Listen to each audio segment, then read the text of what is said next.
Saya tanya sama Pak Mul yang begitu aktif kan. Iya. Mul gimana nih? Ini Pak belum ada orang gini nih. Udahlah Mul, saya pusing, saya waktu itu kerjaan saya masih lumayan banyak, konsentrasi di percetakan, di radio, di koran juga. Akhirnya saya bilang, udah bubarin aja, saya bilang gitu. Pak Mul bilang, jangan Pak, sayang Pak, ini udah jalan sekian lama Pak, artinya hasilnya udah kelihatan hasilnya. Jadi sudah kita udah mengumpulkan dana dari masyarakat, sudah mulai dipercaya oleh masyarakat. Sayang kalau dibubarkan kayak Pak Mul. Dia bilang, kalau gitu cari penggantinya siapa yang bisa kita untuk menjalankan Solo Peduli.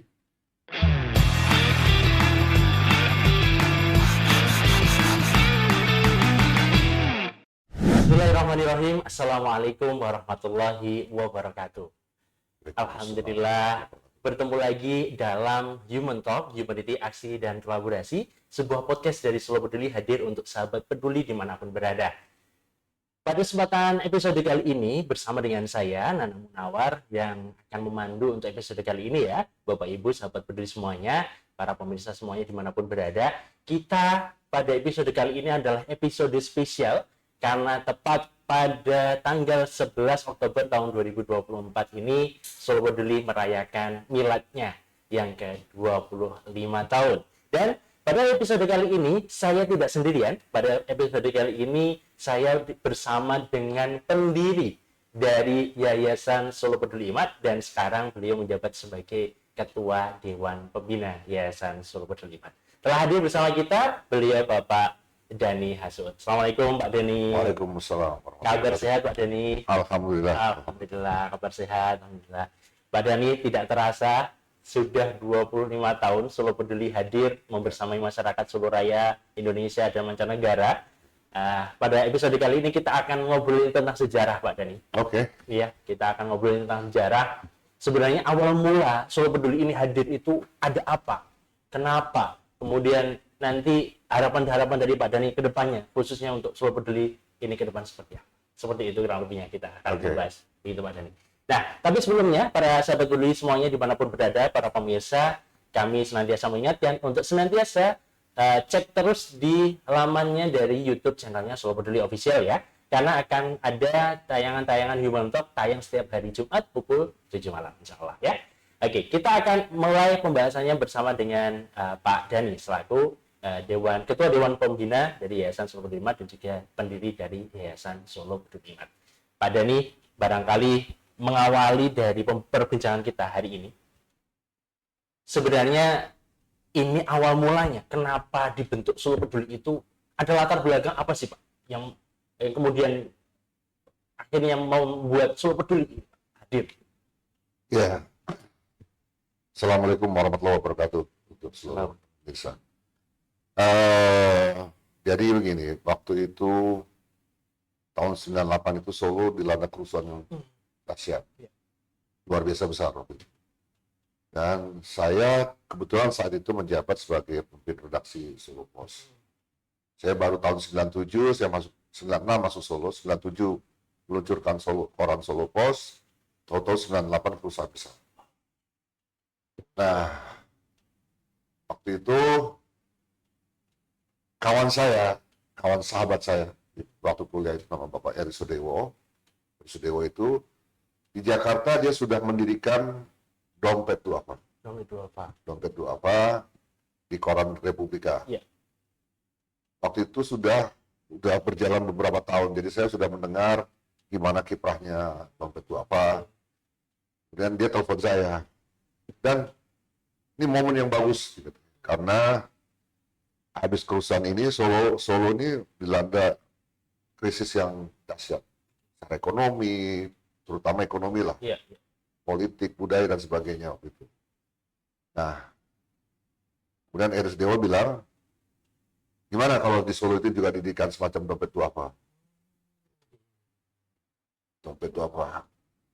Ya, karena bagaimanapun juga sebagai perusahaan, Solo Post pasti akan banyak masyarakat minta bantuan ini itu dan sebagainya. Itu pasti seperti itu karena itu dampak itu pengalaman Republika seperti itu, sehingga juga akhirnya bilang bikinlah Dompet Duafa, semacam Dompet Duafa di Solo juga. Ya udah, kita telepon-teleponan terus dia datang ke Solo. datang ke Solo, lalu kita langsung ngobrol-ngobrol di sebuah tempat rumah makan. Waktu itu kita nggak sambil makan, ngobrol. Nah, karena waktu itu Pak Mulyanto almarhum itu adalah redaktur kota, dan saya anggap dia orang yang sangat paham tentang Solo lah. Sehingga saya waktu itu bilang, udah mau kamu ikut. Ngapain Pak? Udah ikut aja, pokoknya saya bilang gitu. Pak Mul ya bingung mau ngapain gitu. Diajak aja gitu. Diajak aja, ikut aja. Ikut, ya udah kita bicarakan dulu di waktu itu gimana gagasan sebenarnya, cari nama dan sebagainya. Kemudian dimunculkanlah tawaran dari Pak Mul itu, ini kita Solo Post peduli. Gitu kan. Tapi juga bisa bilang kita peduli pada Solo, kota Solo, karena situasi yang waktu itu. Makanya kemudian diambillah nama Solo Peduli. Solo Peduli. Ya udah, tanpa cincang-cincong, kita bertiga langsung pergi ke notaris. Hari itu juga, Pak? Hari itu juga. Langsung kita ke notaris di Balapan sana, dekat sebelum stasiun Balapan, karena kita kan dari Adem Ayem. Kami itu dari Adem Ayem langsung ke notaris itu, bikin akta notarisnya lah. Udah, dan jalan. Nah, saya waktu itu langsung tanya ke Eri, gimana nih? Saya kan nggak mungkin pakai uang perusahaan untuk yayasan, anggaran untuk yayasan ini nggak mungkin. Udah tenang aja, dia bilang. Kemudian Pak Eri itu mengeluarkan dana dari dompet 25 juta. 25 juta tahun itu? Tahun itu, ya udah lumayan besar. Karena lalu apa gagasannya? Pak Mul waktu itu bilang, Pak Mul waktu itu saya minta jadi sekretaris, Pak Eri bendaharanya, saya ketua umumnya. Nah, kemudian mau uang ini 25 juta untuk apa? Pertama-tama itu waktu itu kita berikan beasiswa kepada mahasiswa. Kita juga berikan yang pertama itu uang ini dimanfaatkan secara optimal, mulai memberikan bantuan kepada beberapa, persisnya saya udah lupa, 25 tahun itu udah cukup lama, saya udah cukup detail, nggak terlalu ingat, tapi seingat saya waktu itu berikan beasiswa kepada beberapa mahasiswa dengan harapan mereka inilah nanti menjadi motor di Solo Peduli ini. Sudah, itu perjalanan awal. Ya, kalau sekarang tiba-tiba sudah 25 tahun ini cukup juga buat saya juga ya mengejutkan juga secara pribadi gitu ya. Oh, ini bisa bertahan sekian lama, 25 tahun, bukan waktu yang pendek. Tapi menurut saya ini karena semua orang bekerja dengan keras, dengan serius, dan akhirnya meraih apa yang kita sebut keberhasilan barangkali ya. Salah satu banyak hal sudah dilakukan oleh Solo Peduli. Bermula dari 3 orang. Sekarang kalau kita melihat itu kurang lebih ada 200-an orang karyawan, Pak. 200 orang ya? Iya, 200-an orang karyawan, Masya Allah. Bermula dari Solo Peduli, kemudian sekarang luar biasa bisa sampai 200. Bermula dari 3 orang, Pak Dhani, Pak Eri, Pak Mul almarhum. Kalau ini barangkali Pak Mul yang almarhum, bukan Pak Eri. Maaf, Pak Mul yang almarhum begitu. Kalau barangkali Pak Mul masih di sini gitu, bertiga Pak Jenengan sama Pak Eri gitu pasti sesuatu ya, Masya Allah sudah 25 tahun ini berjalan gitu, Masya Allah. Waktu dulu ya Pak Mul ruangannya juga sebelah sini, Pak. Iya. Ya, waktu itu Pak Eri sempat meninggalkan Solo Peduli karena dia bilang saya nggak bisa datang rutin ke Solo dan sebagainya, karena dia kesibukan dia waktu itu mau luar biasa. Dia waktu itu sudah mulai mendirikan semacam dompet-dompet di tempat-tempat lain gitu. Memberikan pelatihan mana ini, jadi selalu sibuk. Silih berganti lah ini. Kemudian tapi Pak Mulyanto tetap pada posisi sekretaris, bendaharanya ada sempat beberapa kali karyawan Solo Post juga saya angkat jadi bendahara, tapi tidak jalan. Akhirnya dipilihlah orang-orang yang memang bisa betul-betul untuk serius untuk bekerja di Solo Peduli. Tentu selama 25 tahun ini pastinya ada lika-likunya begitu ya Pak. Kalau kita berbicara tentang Solo Peduli emang mulus-mulus aja begitu jalannya? Atau sebenarnya sempat, karena kami pernah mendengar cerita Solo Peduli ini dulunya sempat ya apa nih? Kalau mau dibubarkan gitu ya. Mau sempat dibubarkan. Nah itu ceritanya kan apa Pak? Bagaimana Pak? Jadi waktu itu tahun 2004 atau 2007 saya lupa. Persisnya lupa.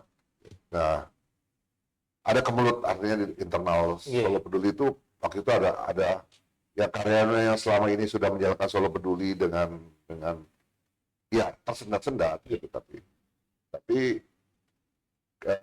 dia bilang dia mau keluar. Padahal saya belum menyiapkan calon pengganti. Dan Dompet Duafa sempat mengirim orang ke Solo Peduli, tetapi cara penanganan kepada karyawan Solo Peduli waktu itu kurang pas lah barangkali ya, sehingga muncul protes.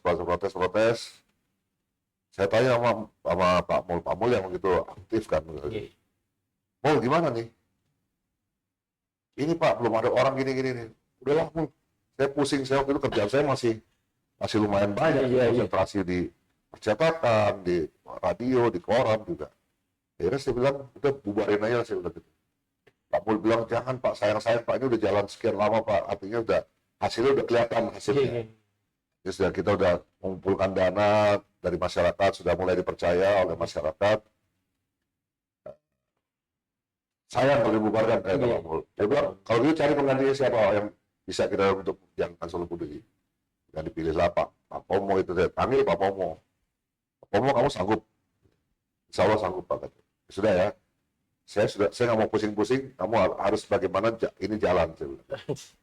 Ya alhamdulillah, kemudian Pak Pomo itu dengan timnya yang dia bentuk, dia bisa bekerja sama dengan baik dengan semua lini di Solo Peduli.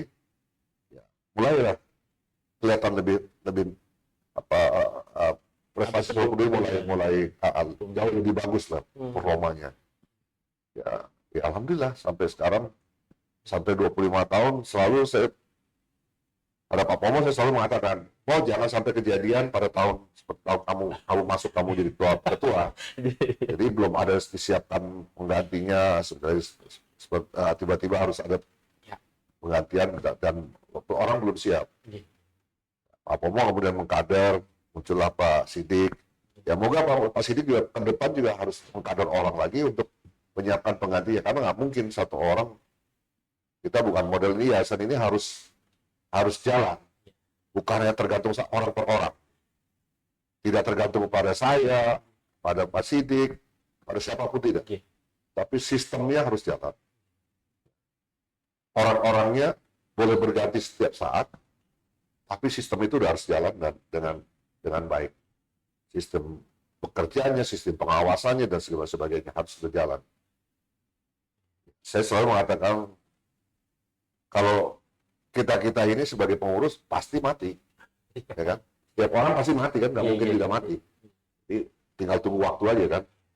Tapi kalau Solo Pedulinya sudah punya sistem yang baik dan benar, sudah teruji, ya siapapun yang menjalankan itu sudah harus bisa menjalankan baik. Gitu. Kalau melihat perkembangan di awal tadi seperti itu dinamikanya, ini memang sebelumnya itu cara ngimpun dananya di Solo Peduli awal-awal itu seperti apa sih Pak? Atau kalau dulu pernah ada kemarin kami undang ke sini juga, itu tahu Solo Peduli itu dari koran Mas, tahun 2000. Setelah itu saya ikut sampai sekarang gitu. Ya, jadi dulu Pak Eri punya istilah yang sebetulnya sangat quote and quote itu konyol gitu. Ketika dia mendirikan Dompet Duafa itu istilah itu dipakai.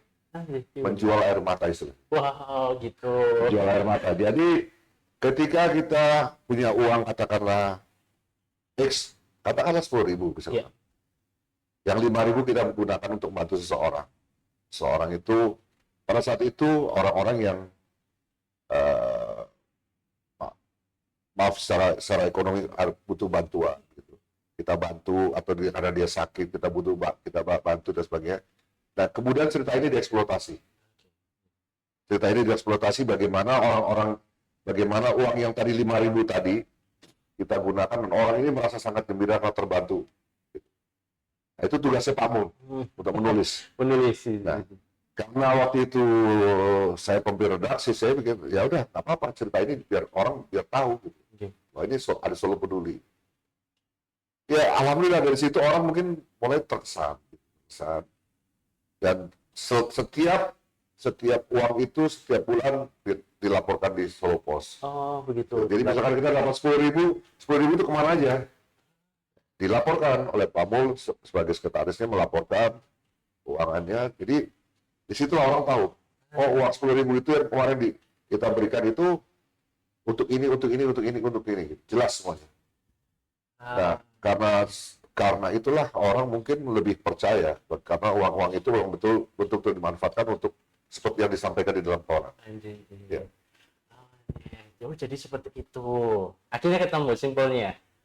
Ternyata modelnya awalnya seperti itu. Karena kemarin ketika kami mengundang yang pembicara narasumber sebelum Pak Dhani ke sini itu, saya tahunya ya waktu itu di Solo pas kerja di rumah sakit ada langganan harian itu koran.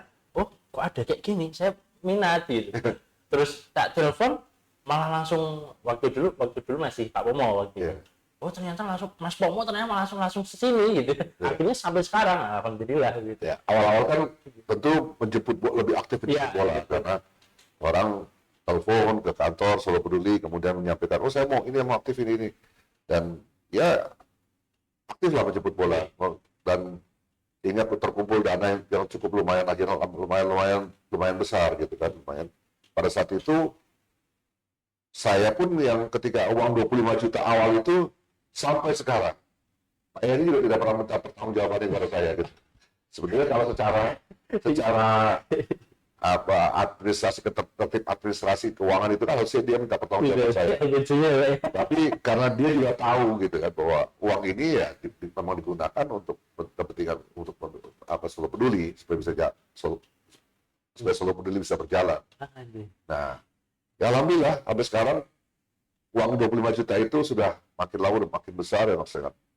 Kalau terakhir dalam rapat kemarin laporan tahun lalu itu sudah terkumpul 35 miliar. Ya.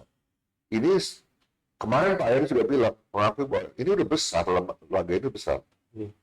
Tapi bisa lebih besar lagi dengan cara yang lebih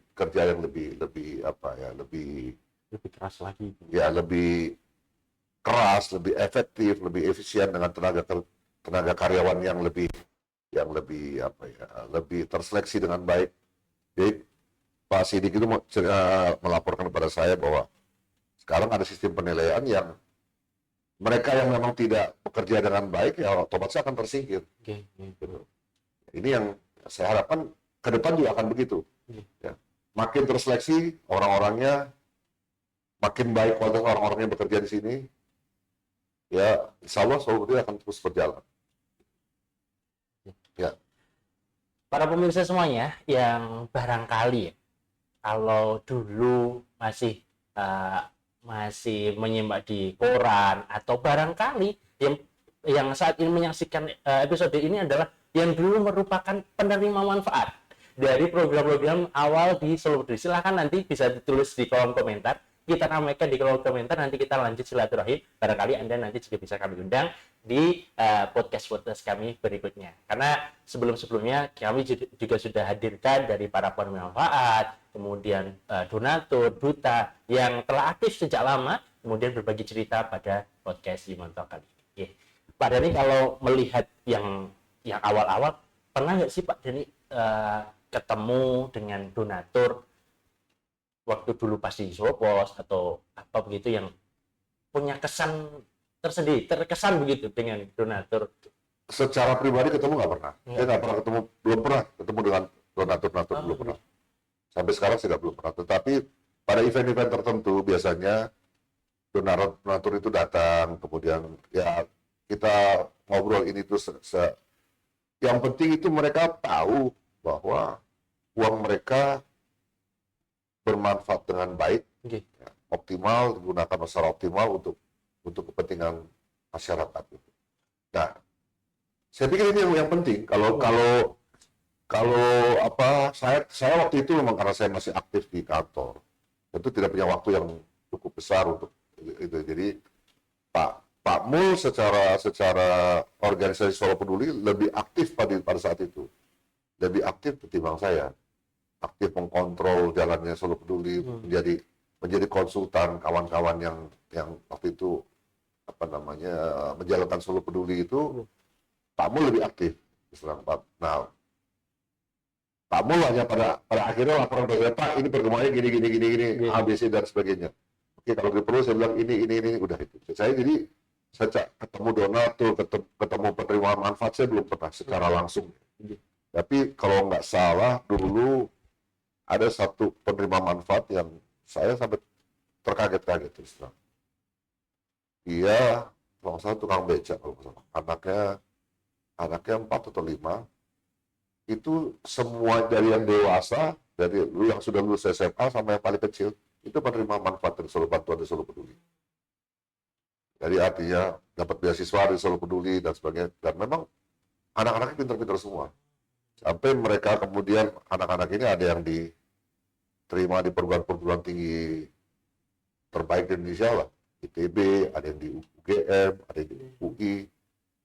Kemudian mereka juga dapat beasiswa lagi dari perguruan itu untuk sekolah di luar negeri, ambil S2-nya. Jadi perjalanan panjang, padahal dia hanya seorang tukang becak kalau nggak salah. Saya persisnya lupa. Tapi dia sendiri mengakui bahwa ya ini kesaksian begini yang disampaikan pada saat ulang tahun Solo Peduli. Orang-orang ini memberikan pengakuan atas semacam kesaksian bahwa ini saya penerima manfaat Solo Peduli dan inilah hasilnya anak-anak saya semua. Gitu. Saya nggak tahu sekarang orang itu masih diundang nggak dalam acara Solo Peduli, saya belum tahu lagi. Gitu. Tapi kalau diundang sangat bagus sekali, sangat bagus. Artinya sekarang mungkin anak-anaknya sudah lulus dari perguruan tinggi di luar negeri gitu ya. Dia bisa diundang lagi untuk memberikan cerita-cerita seperti ini. Sehingga kita Solo Peduli ini bisa menerima manfaat dalam arti memperoleh dana yang lebih besar lagi dari masyarakat untuk kita manfaatkan lagi makin banyak orang yang menerima manfaat itu. Kira-kira begitu. Nah, kalau ditanya rasanya setelah mendengar kisah-kisah itu seperti apa, Pak? Kalau Pak Dhani sendiri? Ya, artinya gini, saya bisa, bukan saya pribadi gitu, tapi kita bisa membantu orang gitu ya, orang yang kesulitan secara ekonomi. Kan. Sekarang pun kita kayak sekarang bikin sekolahan yang gratis. Mereka secara ekonomi kesulitan, tapi mereka anak-anak yang cerdas, punya anak-anak yang cerdas. Nah, kalau mereka bisa menerima manfaat Solo Peduli dan kemudian mereka bisa sukses dalam hidupnya, itu kan kepuasan tersendiri lah, kepuasan tersendiri. Dan mungkin saya secara pribadi saya tidak mungkin bisa bantu mereka seperti itu. Tapi dengan ada Solo Peduli ini, kita lah Solo Peduli ini bisa memberikan orang peluang untuk lebih maju lagi ke depan. Seperti itu kira-kira. Di sini juga para penerima manfaat semua nih. Saya juga sama, Pak. Saya penerima manfaat juga di Solo Peduli waktu masih dari SMK sampai perguruan tinggi. Mas Riki juga sama. Jadi menerima manfaat dari beasiswa. Iya, beasiswa.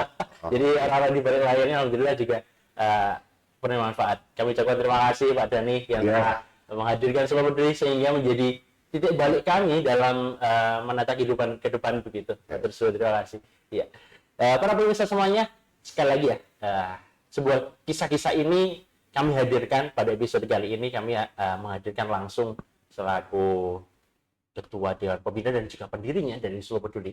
Barangkali nanti yang mau sharing-sharing cerita langsung aja diramaikan di kolom komentar lagi ya. Oke, ya. Kembali ke pertanyaan-pertanyaan kita di Yumonto kali ini bersama dengan Pak Dhani kembali. Ke depan, Pak, tantangan Solo Peduli ini seperti apa?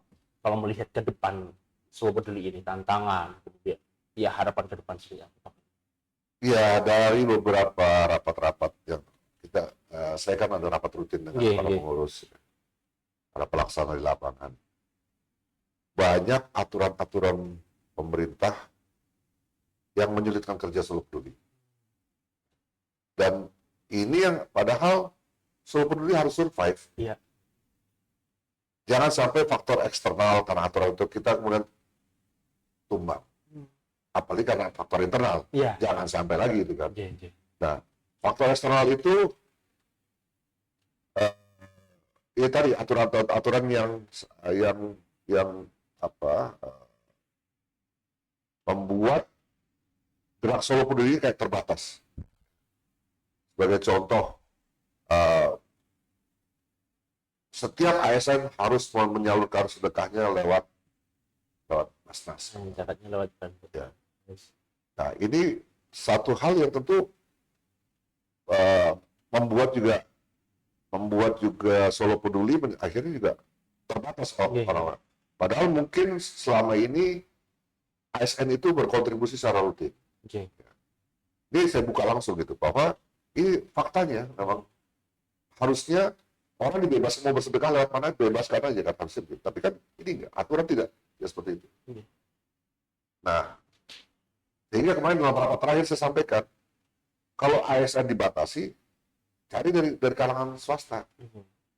Harus kita harus mencari peluang di sana. Mau tidak mau gitu. Karena kalau dari lihat potensi zakat yang ada di Indonesia dan kemudian sampai berapa yang bisa ditarik oleh lembaga-lembaga semacam lembaga las seperti Solo Peduli ini masih sangat kecil sekali. Potensi itu belum sampai 50%, 10% pun belum. 10% kira-kira kalau nggak salah. Padahal dengan potensi yang ada sekarang ini kita sudah merasa udah besar ya. Udah besar. Kalau di Jawa Tengah mungkin Solo Peduli salah satu yang terbesar mungkin yang terbesar kali ya. Saya nggak tahu persis datanya, saya nggak bisa bicara. Tetapi dia melihat apa yang sudah dilakukan oleh Solo Peduli dan kawan-kawan selama ini yang menjalankan di sini, sudah begitu banyak aktivitas yang memberikan manfaat kepada saya bicara bukan puluhan ribu orang, tapi mungkin ratusan ribu orang yang merasakan manfaat Solo Peduli langsung. Ya. Tantangan dari eksternal, internal. Iya, kedepannya pada umumnya, saya tidak bicara pasti. Pada umumnya, lembaga-lembaga seperti kayak semacam yayasan-yayasan seperti ini, ketika masih bicara uang kecil, 35 miliar bisa dianggap besar, tapi bisa dianggap kecil. Karena lembaga lain seperti Dompet Duafa, tayangannya udah ratusan miliar. Bahkan yang namanya dulu ACT itu sampai triliun. Nah, kalau sudah bisa besar seperti itu, satu problemnya adalah internal, kasus internal. Ya. Orang-orang yang bekerja makin kalap, artinya, ya kan? Kemudian serakah, kemudian akhirnya terjadi rebutan. Jadi sudah terjadi di sejumlah yayasan-yayasan, baik yayasan Islam maupun non-Islam. Yang terjadi ketika uang mulai besar, orang mulai berebut. Wah, ini uang. Wah, ini uang harusnya. Nah, di Solo Peduli, saya sudah tekankan kepada kawan-kawan bahwa jangan sampai kita runtuh karena faktor internal seperti itu. Uang memang penting untuk yayasan ini, tapi bukan segalanya. Membangun kepercayaan orang sampai Solo Peduli mencapai seperti ini itu karena kepercayaan orang. Bukan hal mudah membangun. Betul. Dalam waktu 25 tahun itu perjalanan sangat panjang. Sampai orang percaya, saya mau berdonasi, saya mau sedekah lewat Solo Peduli. Di tengah persaingan yang begitu banyak lembaga seperti ini. Nah, kawan-kawan saya tekankan bahwa coba jangan kita bekerja itu bukan karena kita hanya ingin bekerja doang. Tapi bekerja di sini itu sangat berbeda dengan kerja di kantor. Anda kerja di kantor dapat gaji, yang merasakan manfaatnya barangkali cuma yang pemilik perusahaan. Ya. Jadi kalau ini yang merasakan selain selain kita itu ribuan orang yang menerima manfaat itu, yang merasakan manfaat Solo Peduli. Dan itu urusan vertikal saja, urusan kita. Jadi kan, kalau cuma pikiran oh saya mau bekerja, saya mau cari gaji, salah kalau Solo Peduli seperti itu. Pasti salah. Tapi kalau kita bekerja memang ingin untuk membantu orang, ingin untuk melihat orang lain berhasil dalam hidup mereka, senang melihat orang lain bisa berhasil, itulah pada Solo Peduli, bagaimana Solo Peduli. Iya, insya Allah, alhamdulillah. Pembahasan kita luar biasa kesempatan kali ini ya para pemirsa semuanya. Melihat dari program Pak sekarang, Pak, program di Solo Peduli, ada beberapa program-program yang monumental begitu. Kalau dari Pak Dhani sendiri, melihat program-program yang ada di Solo Peduli ini seperti apa, Pak? Ya, saya melihat program-program ini sudah cukup berhasil lah. Okay.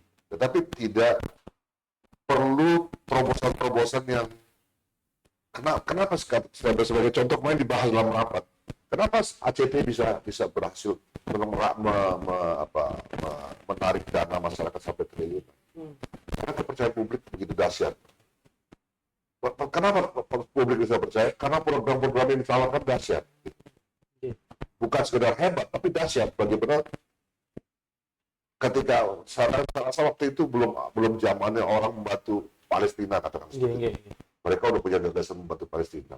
Ketika ada bencana alam, mereka orang pertama yang ada di tempat bencana seperti itu. Ya, mereka menawarkan program-program yang luar biasa, hebat. Dan orang tertarik untuk membantu. Saya bahkan kemarin 3 orang anggota Dewan Syariah kita mengakui bahwa saya ngasih bantuan lewat ACT, Pak. Nah, kenapa nggak lewat Solo Peduli? Padahal mereka Dewan Syariah Solo Peduli. Contohnya seperti itu. Artinya secara fakta, mereka bisa membuat program-program yang hebat ditawarkan kepada publik, sehingga masyarakat tertarik untuk menyalurkan dananya, sedekahnya lewat Solo Peduli. Dan itu bukan tidak bisa dilakukan. Gitu. Jadi bekerja dengan baik itu sudah bukan cukup, bukan bekerja dengan baik itu bukan hanya sampai di situ, tetapi bekerja dengan luar biasa baik itu yang dibutuhkan. Saya kemarin bicara kepada kawan-kawan, sampaikan kritik internal, kayaknya Solo Peduli ini begini-begini aja ya. Salah satu ustadz sebagai Dewan Syariah itu anggota Dewan Syariah, Solo Peduli kayaknya biasa aja. Padahal mungkin yang bekerja saya udah maksimal, udah optimal. Nah, ini yang perlu persepsi yang sama, Pak. Optimal seperti apa sih? Hasilnya seperti apa yang dibutuhkan sih? Gitu. Ya, quote kita, saya tinggal berapa tahun lagi. Kalian yang muda-muda ini sebagai penerus kan. Kalian yang penerus ini harus punya kreativitas yang jauh lebih dahsyat ketimbang saya. Ketika itu saya akan mendirikan Solo Peduli, udah. Tapi bagaimana program-program itu yang kemudian bisa jalan dan sebagainya, anak-anak muda yang muda-muda ini yang muda-muda yang tahun-tahun itu 25 tahun masih muda, 25 tahun masih muda. Sekarang udah tua-tua juga gitu kan. Mereka katakanlah saya soal teknologi saya udah tidak mungkin lagi. Teknologi di HP itu saya nggak bisa manfaatkan secara optimal karena saya tidak paham. Kalau bilang nah, contohnya seperti itu. Tapi anak-anak muda sekarang ada fasilitas yang bisa membuat pekerja lebih optimal, lebih dahsyat. Dengan adanya gadget-gadget ini bisa lebih hebat ketimbang kami zaman tahun 90-an sekian. Itu tuntutannya gitu. Nah, bagaimana ke depan juga Solo Peduli dengan situasi seperti ini tantangan pasti lebih besar. Tapi kalau tantangan ini terlewati, kita bisa melewati tantangan itu. Hasilnya saya yakin akan jauh lebih besar ketimbang apa yang dicapai di sekarang. Oke, baik. Para pemirsa semuanya, tak rasa sudah setengah jam loh tadi kita ngobrol ini, Pak. Ya, Masya Allah. Pak, kalau ini, Pak, barangkali nanti yang melihat tayangan ini adalah juga donatur, begitu, atau penerima manfaat. Ada hal yang ingin disampaikan kepada para donatur yang telah mempercayakan selama 25 tahun ke Solo Peduli ini, Pak. Jadi, panjenengan selaku pendiri dan Dewan Pembina, Ketua Dewan Pembina. Ya, kepada para pendonatur tetap selama ini, tentu saya sangat mengucapkan sangat berterima kasih. Karena tanpa mereka, Solo Peduli nggak ada apa-apanya. Iya. Mereka lah yang menjadi tiang Solo Peduli untuk berjalan, bisa hidup. Sehingga donatur-donatur ini mereka bersedekah untuk mencari berkah, mencari apa namanya, mencari bersedekah itu mencari Ya, barokah. barokah lah ya dalam hidup mereka gitu kan. Ya, semoga itu terus gitu. Dan mereka menularkan lain, mencari donatur-donatur lain, saudaranya, temannya atau siapapun juga, sehingga makin banyak donatur yang menyalurkan Solo Peduli. Dan kepada para penerima manfaat Solo Peduli yang selama ini sudah merasakan manfaat dari Solo Peduli, jangan lupa ya, bahwa Anda pernah menerima manfaat, dan sekarang jangan sampai manfaat ini berhenti karena Anda tidak memberikan kontribusi. Iya. Harus berlanjut terus. Ya, harus berlanjut terus. Jadi kalau Anda tadinya penerima manfaat, nantinya Anda harus pemberi manfaat. Jadi dari tadinya begini, tapi kemudian sekarang begini, gitu, memberikan gitu. Jadi besar kecil bukan soal masalah, tetapi kemauan Anda untuk memberikan manfaat bagi orang lain itu yang sangat penting. Jadi pesan untuk ucapan terima kasih pada donatur, pada para penerima manfaat juga ya, begitu Pak. Kalau untuk ini Pak, ini juga teman-teman juga tiap hari bergerak di lapangan, jemput dana. Ada yang kemarin kami sampaikan ya Pak, ini kemarin dapat cerita-cerita lucu, unik-unik juga teman-teman. Itu sampai karena jauh itu ketika jemput dana itu harus lewat jembatan setapak gitu.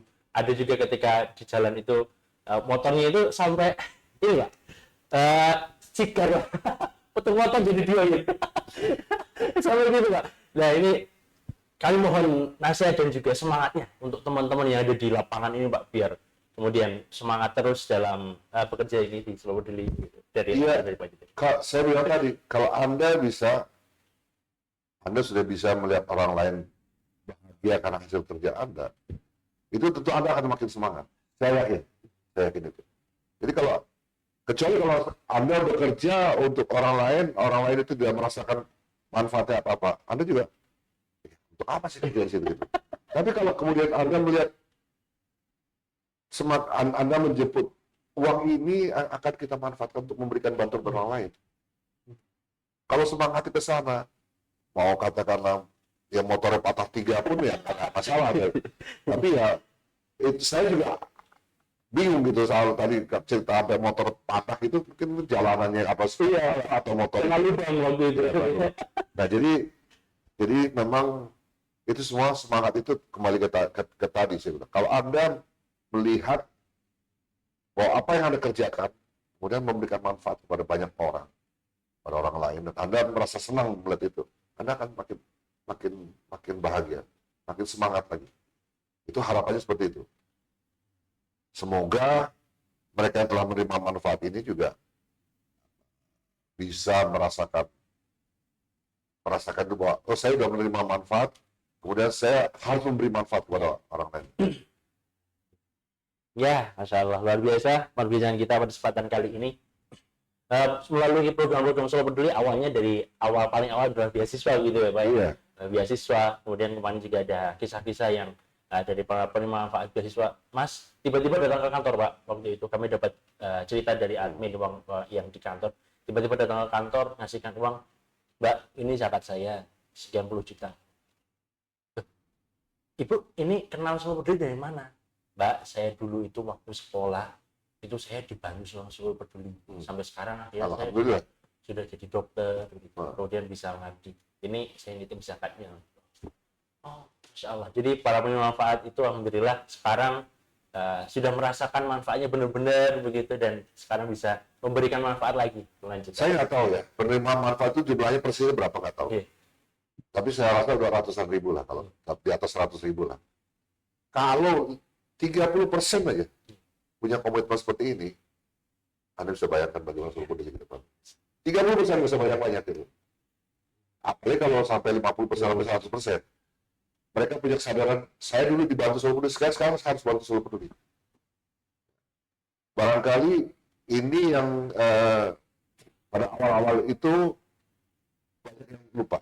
Ketika sudah lepas dari Solo, saya udah terima bantuan dari Solo Peduli, saya udah kalau bisa bekerja, ya udah. Dia sibuk dengan kehidupan sendiri. Tidak berpikir bagaimana juga memberikan manfaat kepada orang lain, seperti saya sampaikan. Kalau saya bilang dari 100.000, 30.000 aja, orang berkomitmen, nggak usah besar-besar. Kalau dia bekerja gaji di atas 3 juta, 100.000 nggak terasa sebulan. Gitu. Kalau 100.000 sebulan dari kasih orang. Solo begitu saya dengar laporan dari pengurus, dari pelaksana. Itu punya sekitar 30.000 kontributor. Yang memberikan bantuan dari uang 5.000, 10.000 sampai yang ratusan juta. Ya.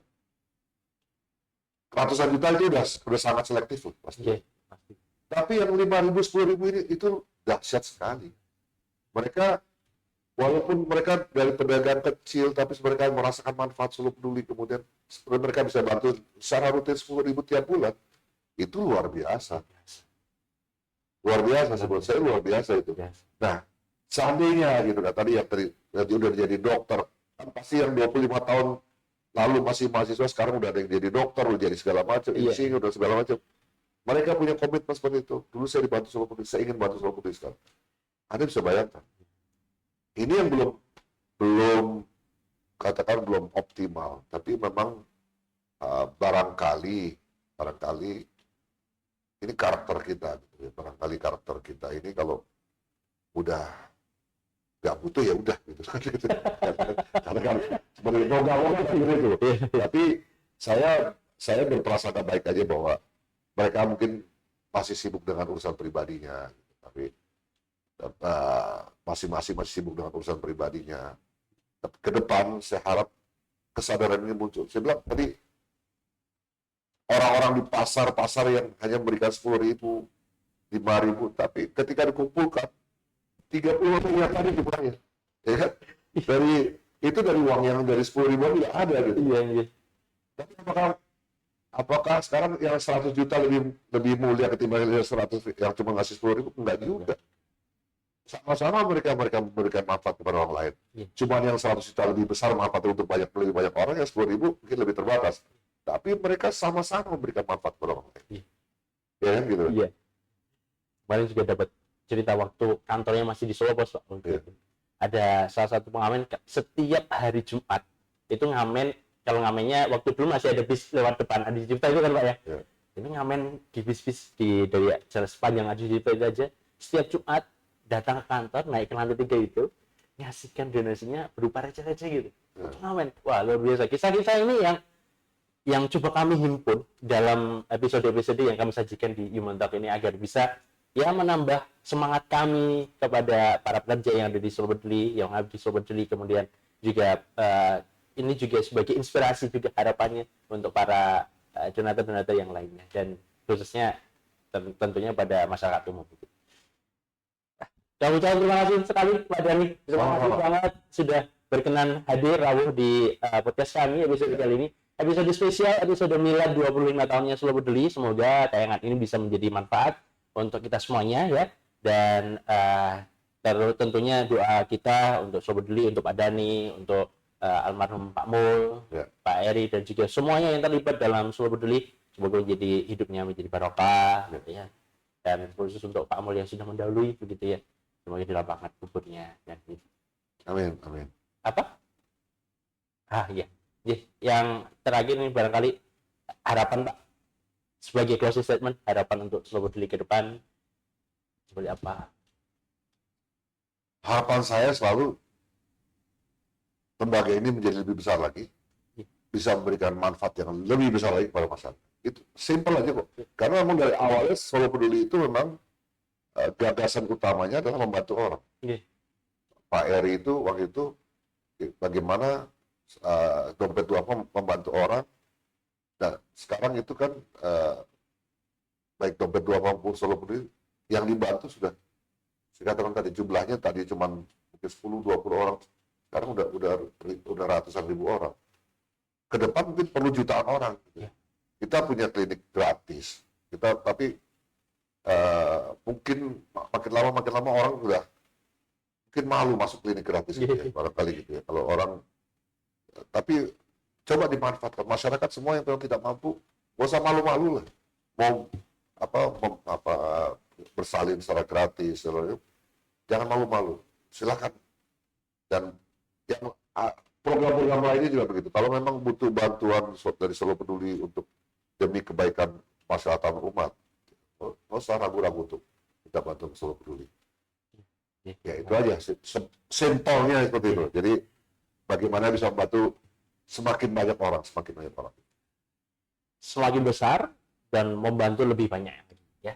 Dan pesan dari Pak Doni tadi juga menyampaikan ya tidak usah ragu-ragu lagi kalau mau minta bantuan ke Solo Peduli. Tapi misalkan kalau saya sering ditelepon biasanya jam 1, jam 2 gitu Pak, Mas saya minta tolong ambulan gitu, saya nyarikan ambulan, teman-teman driver kami kontak gitu ya. Alhamdulillah dari program-program yang ada di Jadi contoh yang simpel yang ambulan semua ya Pak. Oke. Itu. Jadi ya sekarang kalau tetangga-tetangga itu nyari ambulan jam 1, jam 2 gitu, telepon Mas Nanang aja ya. Iya, alhamdulillah. Ya, alhamdulillah perjumpaan kita pada kesempatan kali ini luar biasa episode kali ini, dan kami ingatkan juga kepada para pemirsa semuanya untuk senantiasa stay tune dari YouTube channelnya Solo Peduli Official, karena setiap hari Jumat pukul 7 malam bakal tayang dari episode spesial dari podcastnya Human Talk, Humanity, Aksi dan Kolaborasi. Jumpa lagi di lain kesempatan. Jangan lupa like, komen, dan pastikan subscribe agar tidak ketinggalan dari video-video kita yang lainnya. Terima kasih. Assalamualaikum warahmatullahi wabarakatuh. Waalaikumsalam. Waalaikumsalam. Pak dari Sampai.